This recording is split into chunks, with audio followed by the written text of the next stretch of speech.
जय हिंद। और आज हम बात करेंगे तापमान या तापमान मापने के पैमाने या टेम्परेचर जो है स्केल कितने प्रकार के होते हैं, किन किन पैमानों से तापमान को मापा जाता है। तापमान मापने के लिए दो निर्धारित बिंदु लिए जाते हैं, उनमें से एक जल का हिमांक। तापमान को मापने के लिए दो निर्धारित बिंदु लिए जाते हैं, उनमें से एक जल का हिमांक जिसे बर्फ बिंदु यानी आइस पॉइंट कहते हैं, और दूसरा बिंदु होता है जल का क्वथनांक, जिस पर जल क्या होता है, उबलता है, उसे भाप बिंदु कहते हैं। और जो जल का हिमांक है उसे हम क्या कहते हैं, जिस पर जल जमता है।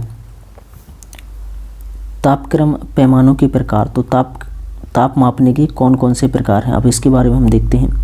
सेल्सियस या सेंटीग्रेड पैमाना। सेल्सियस इस पैमाने का आविष्कार स्वीडन निवासी सेल्सियस ने सन 1730 में किया था।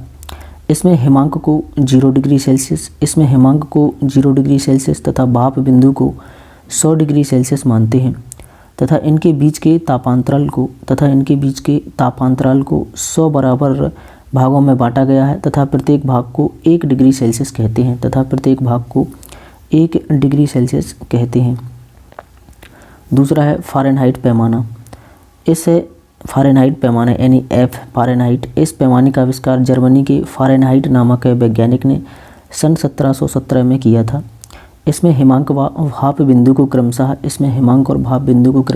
32 डिग्री सेल्सियस तथा 32 डिग्री फ़ारेनहाइट तथा 212 डिग्री फ़ारेनहाइट मानकर बीच के तापांतराल को 180 बराबर भागों में बांटा गया है तथा प्रत्येक भाग को 1 डिग्री फ़ारेनहाइट कहते हैं। प्रत्येक भाग को क्या कहते हैं, 1 डिग्री फ़ारेनहाइट कहते हैं। अगला है र्यूमर पैमाना, R।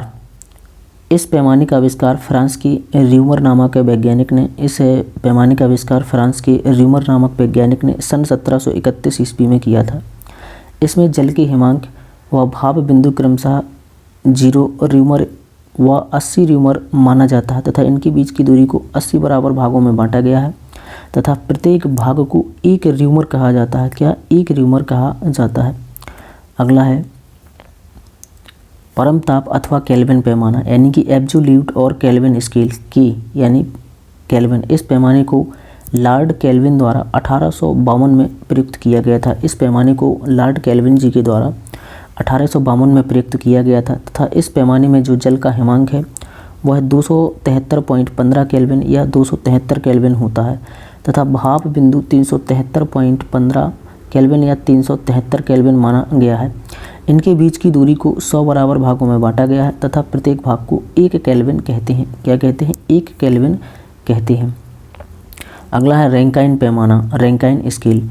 इस पैमाने में हिमांक व भाप बिंदु को क्रमशः 460 है रैंकाइन व 672 रैंकाइन माना गया है। एक रैंकाइन दो बिंदुओं के बीच 212वें भाग के अंतर के बराबर होता है। तो इस तरीके से पैमाने, अगर हमें तापमान मापना है तो उन्हें 5 पैमानों में माप सकते हैं। अब इन 5 पैमानों में एक संबंध होता है, एक सूत्र होता है, वो कुछ इस तरीके से है। C/5 मतलब डिग्री सेल्सियस बटे 5 बराबर F माइनस का 32/9 यानी फ़ारेनहाइट माइनस का 32/9 बराबर K यानी कि केल्विन माइनस का 273/5 बराबर R/4 बराबर RA को हम रैंकाइन कहते हैं 460/10.6। इसमें ये होता है कि अगर आपको दे दिया कि किसी व्यक्ति के शरीर का तापमान 37 डिग्री सेल्सियस है तो उसे फ़ारेनहाइट में ज्ञात कीजिए।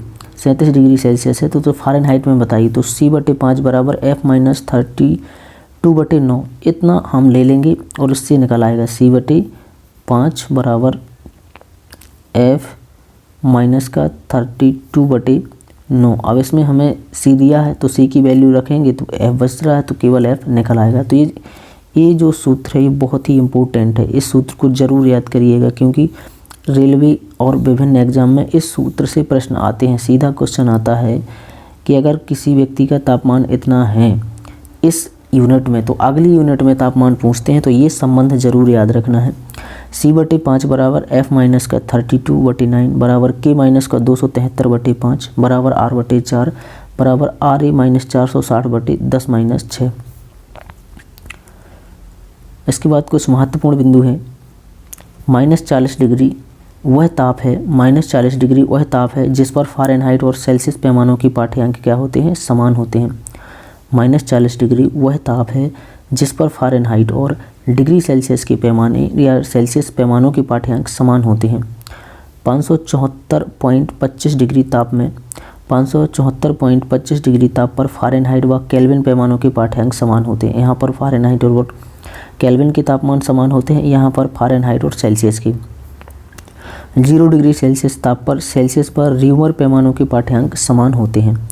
किसी भी वस्तु का जो ताप है वो -273.15 डिग्री सेल्सियस से कम नहीं हो सकता, जिसे परम शून्य ताप कहते हैं, और केल्विन पैमाने पर इसे 0 केल्विन लिखते हैं।